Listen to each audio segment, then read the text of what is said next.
செய்திகள் தொடர்கின்றன. சுவிட்சர்லாந்தில் 122 ஆண்டுகள் பழமை வாய்ந்த கட்டிடம் ஒன்று அப்படியே பெயர்த்து எடுக்கப்பட்டு அங்கிருந்து 60 மீட்டர் தூரம் நகர்த்தப்பட்டுள்ளது. சுவிட்சர்லாந்தில் சூரிச் என்னும் பகுதியில் உள்ள ரயில்வே தண்டவாளத்தை விரிவுபடுத்தும் பணிக்காக இந்த கட்டிடம் இடிக்கப்பட இருந்தது. ஆனால் இதனை ஒரு தனியார் நிறுவனம் விலைக்கு வாங்கி இருக்கும் இடத்திலிருந்து 60 மீட்டர் தூரம் நகர்த்தி ரயில்வே துறையின் வளர்ச்சிக்கு உதவியதுடன் பாரம்பரியமிக்க இந்த கட்டிடத்தையும் காப்பாற்றியுள்ளது. 6200 டன் எடை கொண்ட இந்த கட்டிடத்தை நகர்த்த 500 ரோலர்களும் 2 ஹைட்ராலிக் என்ஜின்களும் பயன்படுத்தப்பட்டன.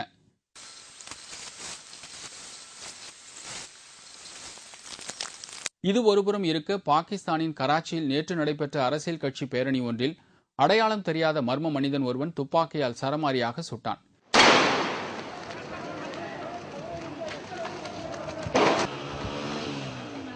இதில் 10 பேர் சம்பவ இடத்திலேயே துப்பாக்கி குண்டுகள் பாய்ந்து பரிதாபமாக உயிரிழந்தனர். மேலும் 20க்கும் மேற்பட்டோர் படுகாயங்களுடன் மருத்துவமனையில் சிகிச்சைக்காக அனுமதிக்கப்பட்டுள்ளனர். இதனால் அங்கு கலவரமும் ஏற்பட்டது. இதில் சாலைகளில் நிறுத்தி வைக்கப்பட்டிருந்த கார்கள் மற்றும் இருசக்கர வாகனங்கள் தீ வைத்து கொளுத்தப்பட்டன. இதனிடையே மெக்சிகோவில் உள்ள அடுக்குமாடி கட்டிடம் ஒன்றில் ஏற்பட்ட திடீர் தீ விபத்தினால் அந்த கட்டிடத்தின் அனைத்து பகுதிகளுக்கும் தீ வேகமாக பரவியது. 500க்கும் மேற்பட்ட தொழிலாளர்கள் அந்த கட்டிடத்தை விட்டு வெளியேற முடியாததால் ஹெலிகாப்டரின் உதவியுடன் அவர்கள் மீட்கப்பட்டனர். அதிர்ஷ்டவசமாக இந்த விபத்தில் எந்தவித உயிர் சேதமும் ஏற்படவில்லை.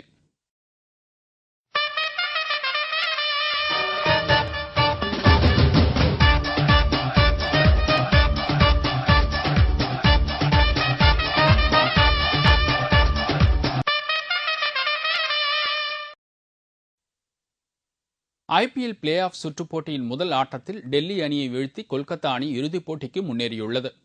5வது ஐபிஎல் சீசன் போட்டியின் லீக் ஆட்டங்கள் முடிவடைந்த நிலையில் பிளே ஆஃப் சுற்றுக்கான போட்டி புனேவில் நடைபெற்றது. இதில் டெல்லி அணியும் கொல்கத்தா அணியும் மோதின. முதலில் டாஸ் வெற்றி பெற கொல்கத்தா அணி பேட்டிங்கை தேர்வு செய்து விளையாடியது. தொடக்க ஆட்டக்காரர்களாக களமிறங்கிய மெக்கல்லமும் கௌதம் காம்பீரும் அதிரடியாக ஆடி ரன்களை சேர்த்தனர்.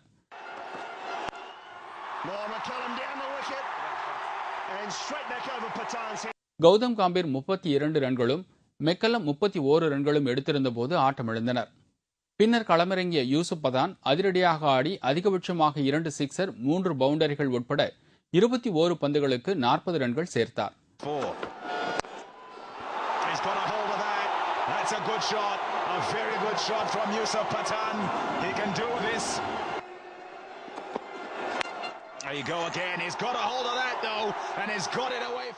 நிர்ணயிக்கப்பட்ட 20 ஓவரில் 4 விக்கெட் இழப்பிற்கு 162 ரன்கள் எடுத்தது. இதையடுத்து 163 ரன்கள் எடுத்தால் வெற்றி என்ற இலக்குடன் களமிறங்கிய டெல்லி அணியின் தொடக்க ஆட்டக்காரர்களாக ஷேவாக்கும் வார்னரும் அடுத்தடுத்து ஆட்டமிழந்தனர்.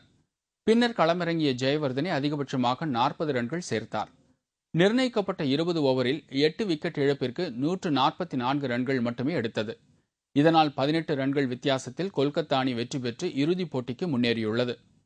பிளே ஆஃப் சுற்றின் முதல் ஆட்டத்தில் தோல்வியுற்ற டெல்லி அணி பெங்களூருவில் இன்று நடைபெற இருக்கும் பிளே ஆஃப் சுற்றின் 2வது ஆட்டத்தில் வெற்றி பெறும் அணியுடன் மீண்டும் பல பரீட்சை நடத்தும் என்பது குறிப்பிடத்தக்கது. இத்துடன் செய்திகள் நிறைவடைந்தன. மீண்டும் செய்திகள் பிற்பகல் 1 மணிக்கு. வணக்கம்.